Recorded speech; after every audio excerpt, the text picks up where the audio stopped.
আসসালামু আলাইকুম। নিশ্চয়ই সবাই ভালো আছেন। আলহামদুলিল্লাহ আমিও ভালো আছি। আজকে আমি আপনাদের সাথে একটি শিক্ষণীয় বিষয় আলোচনা করব।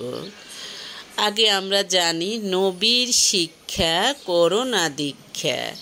এখন বলবো মায়ের শিক্ষা করোনা দীক্ষা, অর্থাৎ মা যে জিনিসগুলো শেখায়, ভালো যে কাজগুলো শেখায়, এগুলো কখনো অবহেলা করতে নেই। এগুলোকে যদি মনে প্রাণে কাজে লাগানো হয় তাহলে ওই মানুষ সাকসেস হয়।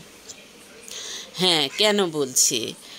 একটা মেয়ে বিয়ের পরে শ্বশুর বাড়ি থেকে বাবার বাড়িতে আসলো। তারপরে ওর মা জিজ্ঞেস করলো, তোমার ওখানে কেমন লেগেছে?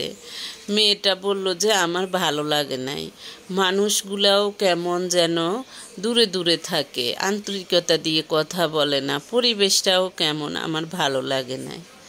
তারপর মেয়ের মা বলল যে অপেক্ষা করো, আমি এখন তোমাকে একটা জিনিস পরীক্ষা করে দেখাবো। তারপর মেয়ের মা কী করলো, একটা গাজর, একটা ডিম এবং সাথে কতগুলো কফির পাউডার নিল। হ্যাঁ, কফির পাউডার নিল। এই তারপর কি করলো, সব কিছুকেই সেদ্ধ বসালো, আলাদা আলাদা হাঁড়িতে সেদ্ধ বসালো। কিছুক্ষণ পর নামিয়ে নিল। তারপর মেয়েকে বলল, তুমি এখান থেকে কি শিখতে পারলে, কি বুঝছো? মেয়ে বললে, এগুলো সেদ্ধ হলো, আর কি বুঝবো?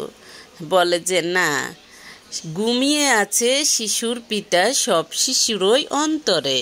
তুমি এখান থেকে প্রতিটা জিনিসের সেদ্ধ হওয়া থেকে তুমি শিক্ষা নিতে পারো। মেয়ে বলল, কি শিক্ষা? তারপর মা তাকে বুঝালো, এই যে গাজর, গাজর শক্ত কিন্তু নখ দিয়ে চিমটি দেয়া যায়।